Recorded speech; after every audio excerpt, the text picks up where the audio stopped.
So this is the best apartment for an ESL teacher in all of South Korea. I'm actually very serious. I'm saying this without a shadow of a doubt. And you know what? Please watch this video until the very end and let me know. Am I wrong? But I am confident that many of you are going to agree with me by the end of this video. So let's get right into it.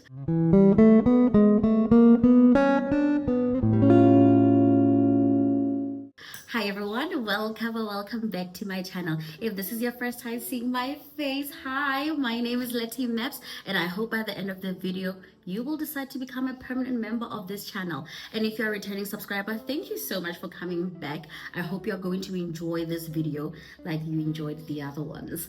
And I just wanted to announce that we are on our way to 5,000 subscribers, and I could not be more grateful for your support. So let's get into the video. About 4 years ago, I uploaded my very first apartment tour video. And when I uploaded the video, it was just visuals and music.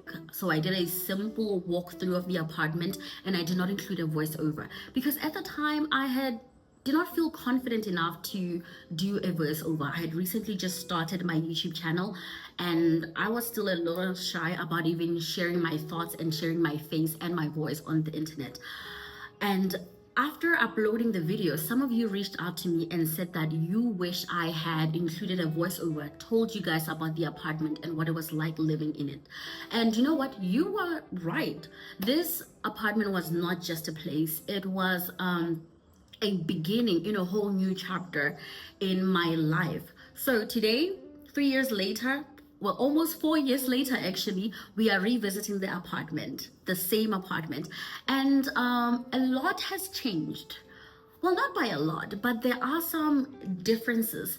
But most importantly, I feel different because I have also changed, which is why today I am going to do a voiceover. I'm going to talk to you guys a little bit about this apartment.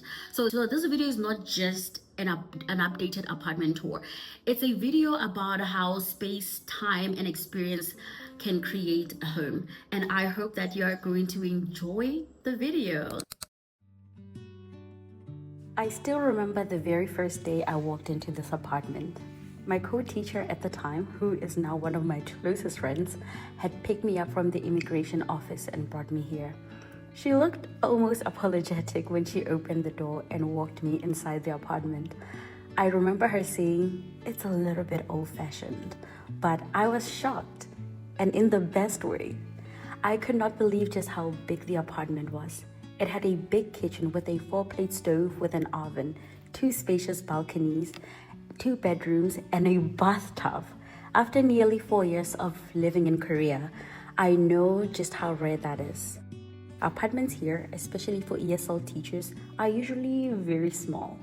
They are a studio-styled apartment called one room, but this one felt like a full-sized home. It was such an unexpected surprise. Most of the accessories and decorative pieces in this apartment were bought from Daiso, Coupang, or Today's House. And I'll be honest, finding the right stuff wasn't always easy, especially because the color mint blue isn't exactly common. But that was also the fun of it.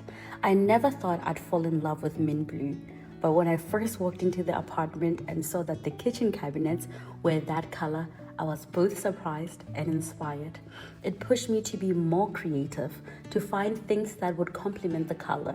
And in doing so, I built something that felt cohesive and completely mine. Over the past 3 years, I've spent a lot of time and honestly, a lot of money buying accessories, decorating, and adjusting my space. I've done it slowly, intentionally, adding textures, colors, and pieces that feel warm, cozy, and most importantly, me. I believe a home should represent the person who lives in it. And I'll be honest, I've never related to those influencer viral apartment tours online. You know, the ones with beige walls and white sofas, gray sofas, minimalistic everything. Not a single personal item inside. I always look at those spaces and wonder, where is the life in this room? Where is the story? Because the homes I've been welcomed into, both here in Korea and back home in South Africa, they've all had personality.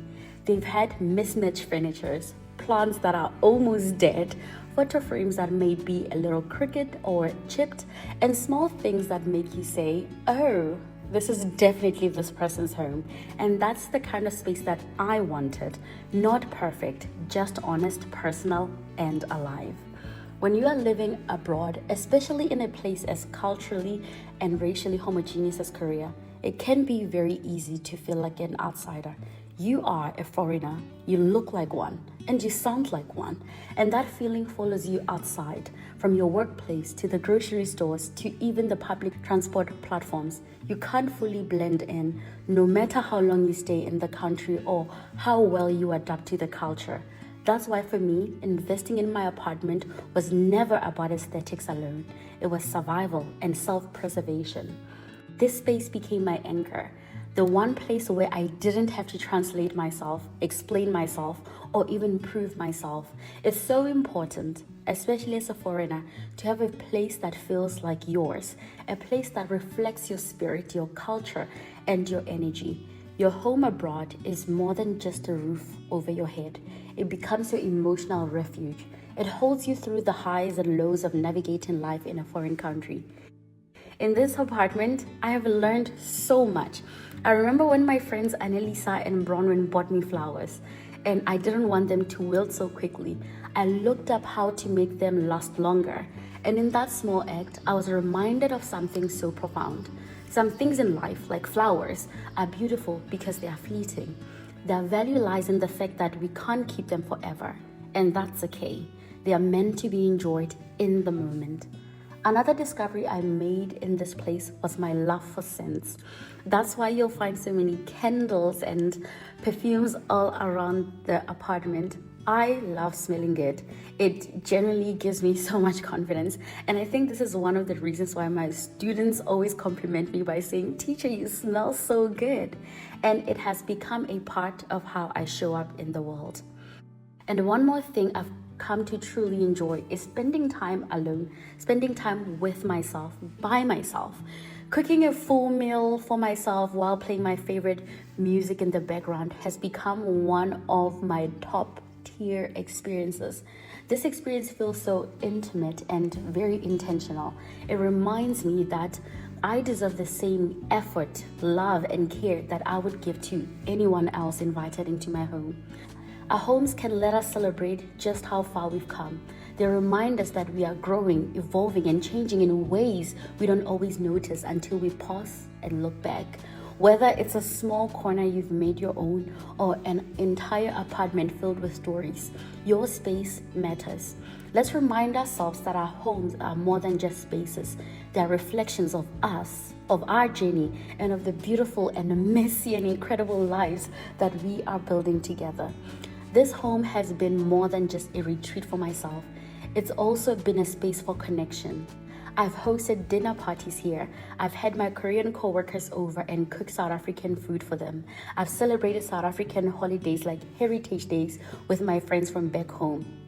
And I've had pizza parties with other English teachers in my town, just gathering to relax and unwind. And these shared meals and moments have made the space feel even more alive. This apartment holds so many memories. It has been a silent witness to my growth, both as a person and as a creator. Many of my YouTube videos were filmed right here, so you've seen bits of this space without even realizing it. And when I rewatch those old clips, I'm not just watching myself speak. I'm seeing how far I've come, how my editing style evolved, and how my confidence grew, how this space became a character in my life story. This apartment also had made me realize just how similar I am to my mother. Growing up, I used to think she was just obsessed with cleaning. She would always say, cleaning less is next to godliness. And it used to annoy me, especially when we had to wake up early on Saturday mornings just to spring clean. But now, I get it. There is peace of mind that comes with living in a clean and tidy environment. I've noticed that the messier my apartment is, the messier my mind and emotions feel too. Your space often reflects your inner world. And that is the beautiful thing about living alone. The stillness gives you a mirror. You are often confronted with your thoughts, your fears, and your dreams. You can't run from them because there's no one else to distract you. And I genuinely believe that if opportunity is available, every young person, especially young women, should experience living alone at least once. Too often, women are raised to pour themselves into others, to build home for other people, to be nurturing, to give, to host, and to support. And while those roles are not wrong, they shouldn't come at the cost of never building something for yourself.